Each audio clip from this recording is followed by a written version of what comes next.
Six લેનનું કામ બન્યું માથાનો દુખાવો। સુવિધા પથ હાલ લોકો માટે બન્યો દુવિધા પથ। દેશમાં હાઈવે કનેક્ટિવિટીમાં સતત વધારો થઈ રહ્યો છે, જેના કારણે વિકાસની ગતિમાં પણ વધારો થઈ ગયો છે।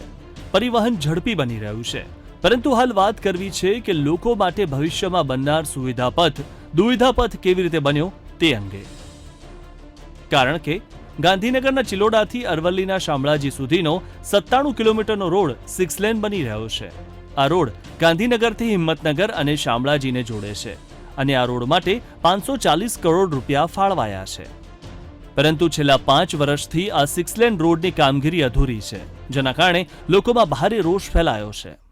शामराजी से चिलोड़ा तक अभी कार्य 2008 से ठेकेदार को सौंपा गया था, लेकिन इसके 6 सालों बावजूद अभी तक पूरा नहीं हुआ है।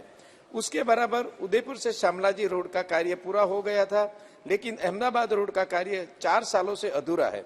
मैंने बारंबार उसके निम्नलिखित बात भी की थी, पर अभी तक कुछ हुआ नहीं था। इसलिए अभी उसका 4 ओवरब्रिज बाकी है, काफी बाकी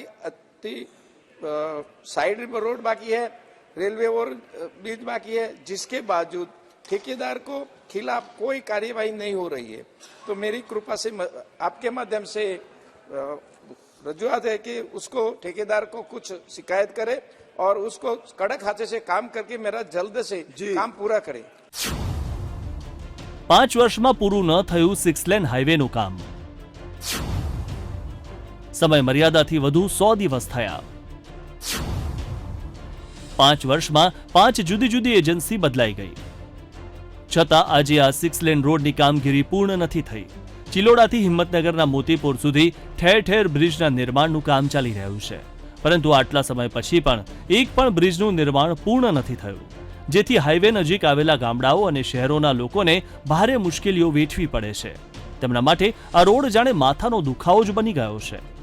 ચિલોડાથી રતનપુરનું જે કામ ચાલી રહ્યું છે તે 2019થી આજે આટલા વર્ષથી આ 2024 શરૂ થઈ ગયું। આગળ એવી ઇલેક્શનો આવે છે, જેમાં મોતીપુરા સહકારી જીન એટલી ખરાબ હાલત, બદતર હાલત છે, કામોના બંધ થઈ ગયા। 4-4, 5-5 એજન્સીઓ બદલાઈ ગઈ છે।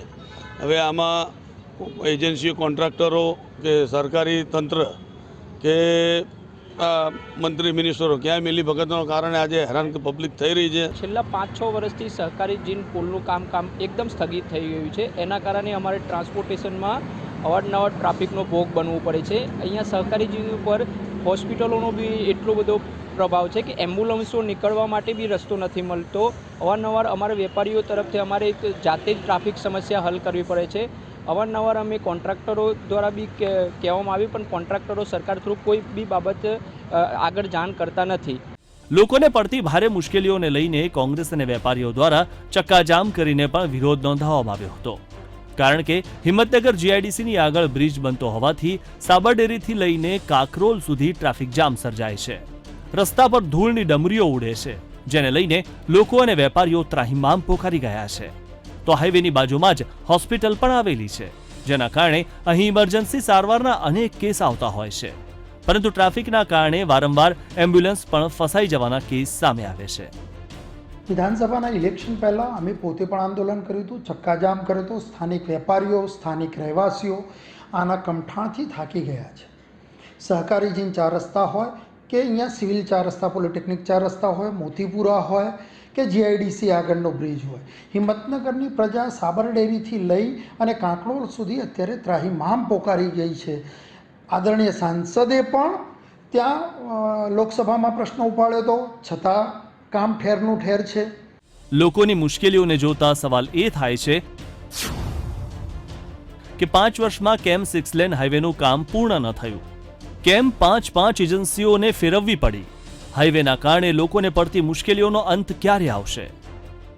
અહીં હાઈવેના નિર્માણથી લોકોને કોઈ પણ પ્રકારનો વિરોધ નથી, પરંતુ જે પ્રકારની સુવિધા લોકોને મળવી જોઈએ તે પ્રકારની સુવિધા નથી, અને ઠેક ઠેકાણે કરેલા ડાયવર્ઝનના કારણે લોકોને ભારે હાલાકી ભોગવવી પડે છે। ત્યારે જોવાનું એ રહેશે કે ક્યારે આ સિક્સ લેન હાઈવેના નિર્માણમાં ઝડપી ગતિ આવે છે અને ક્યારે લોકોને પડતી મુશ્કેલીઓનો અંત આવે છે। Sandeep Patel, VTV news, Sabarkantha.